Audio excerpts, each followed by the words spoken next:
Until now, you could only buy two different fully electric Mercedes models, which are the EQC, which is an SUV, and the EQV, which is the electric V-Class. But now things change, because now you're going to find a more compact version, which is the new Mercedes EQA.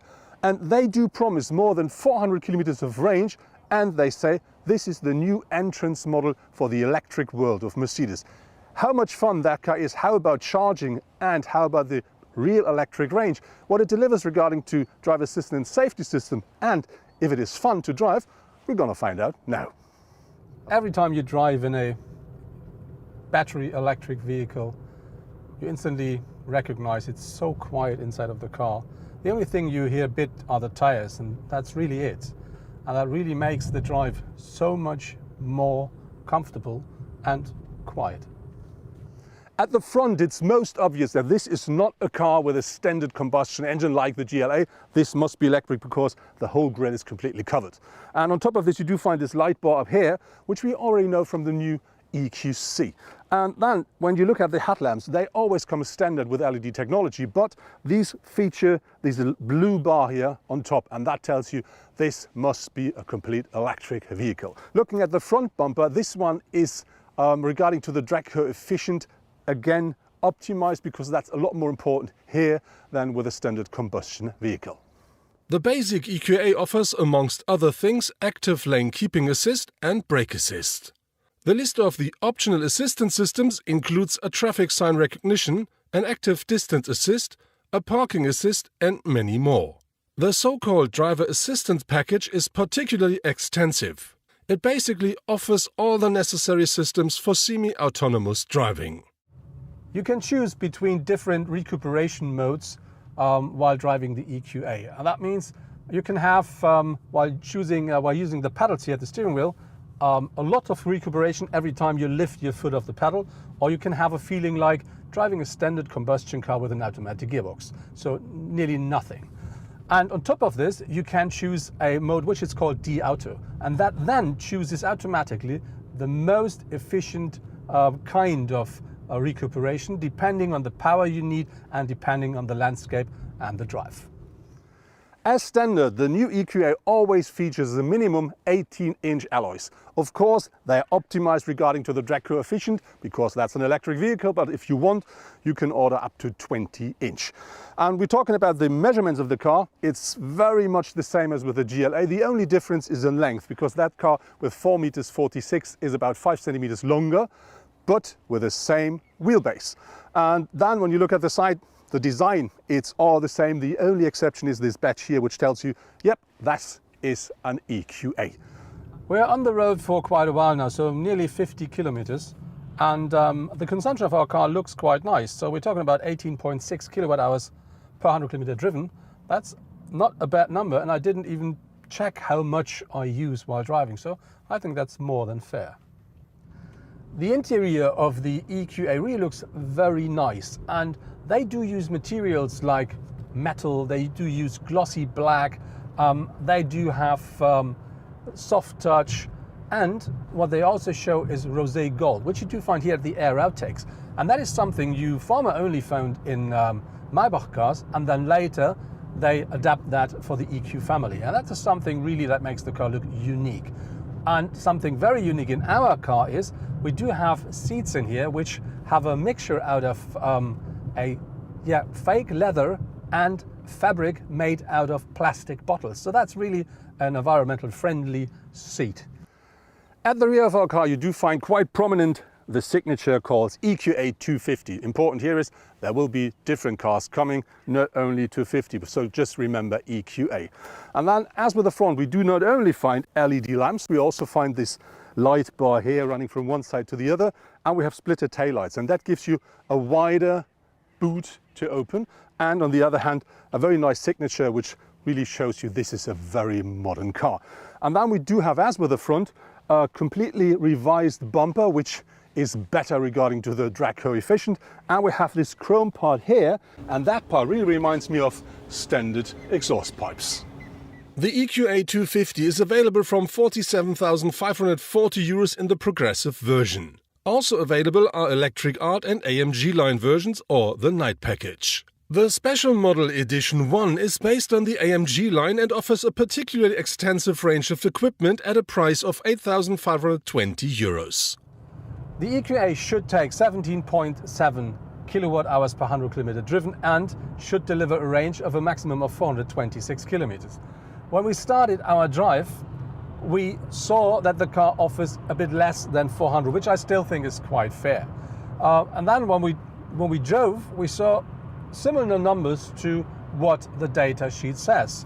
But we're in Stuttgart, so which means we go up and down from time to time. And then you can also see that if you go up, of course, this number increases quickly. And if you go down again, that number decreases quickly. And at the end of the day, we had something which is about 19 point whatever as an average after about 60 kilometers of a drive, which I still think is quite a fair number. But on the other hand, we drove, I would say, more easy than sporty. The battery of the EQA features a net capacity of 66.5 kilowatt hours as a maximum. And of course you can charge that car as a standard wallbox with 11 kilowatts, and that then takes you from 10 to 80%, 5 hours 45 minutes. A lot quicker is a DC quick charger, because that car can take up to 100 kilowatts, and then it takes 30 minutes from 10 to 80% of charging the battery. With the Mercedes app, you can charge your car at 300,000 different charging points in the whole of Europe. And from this year onwards, you can also use something that's called green charging, which means you have more environmental friendly power.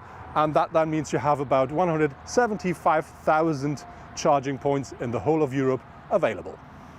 There are two things I don't like so much with the car. The first thing is you do have this auto recuperation mode, which basically works fine. But on the other hand, if you do drive in a hilly area, the car from time to time reduces the speed a lot when you lift the foot of the pedal, and sometimes it doesn't.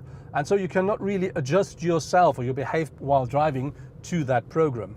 And the other thing which I don't like so much is with a front wheel powered car and that amount of power, the car I think is too powerful, because you get slippy tires when you push the pedal to the metal. And this is why I'm really looking forward having the all-wheel drive version to test that. The base equipment of the EQA is more than fair. As you see in the list, there is a lot to explore. But of course, we're talking about a Mercedes, and so you can order a lot of little or less little things on top. But have a look into the list. There are loads of them, and each of them costs extra money. When you open the hood of the new EQA, you will not find a front or front trunk, because here you will instantly find the powertrain. And that means we do have an electric engine that features 140 kilowatt and 375 newton meters of maximum torque. And that power is delivered by a one-gear gearbox to the front axle. And Mercedes says that they will produce different models of that car, but they didn't say details. The only thing they promise is there will be models more powerful with more than 200 kilowatts, and there will be models with bigger batteries, and they then should offer a range of over 500 kilometers to drive.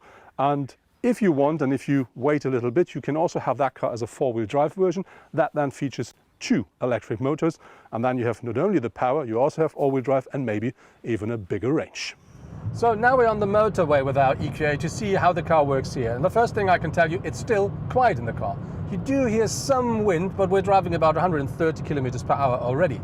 What is changing is the consumption. That goes up, and so we're now above 20 kilowatt hours per 100 kilometer driven, but still something not unfair. For everybody who wants to know, the car can drive up to 160 kilometers per hour, and there it is electronically limited. But I think that's more than enough for an electric vehicle. The 140 kilowatt or 190 horsepower combined with 375 newton meters of our car are coming out of an electric engine. And that makes the world different, because you can have the power a lot more instant than you will ever get it from any combustion engine in the world. And so that car, even though it's a bit more heavy, can really be driven, quite dynamic, and can provide you with loads of fun.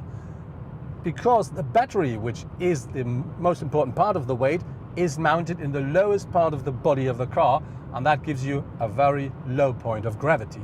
But on the other hand, if you really drive quick, and if you really want to do hard cornering or hard braking, you of course then feel the weight, because that always wants to go straight forward or to the outside. That's what weight does. The boot capacity of our EQA is 340 litres with the rear seats up. If you fold them completely down, that increases up to 1,320 litres. That sounds quite nice, but if you compare that with the normal GLA, you do find that this is about 100 litres less in both situations. And when you look down here, yeah, that's very nice and flat, but the compartment here is so small there is only the cable that fits in there. Our test car is featuring, aside of many other things, the optional head-up display. And that not only presents you as standard the actual speed you're driving or the speed you're allowed to drive, it also has an extra, let's say, meter, which shows you how much power the car is taking at the moment. And that really gives you a completely different idea of what you're doing with your car and when your car needs extra energy. And that may help you to adapt your drive.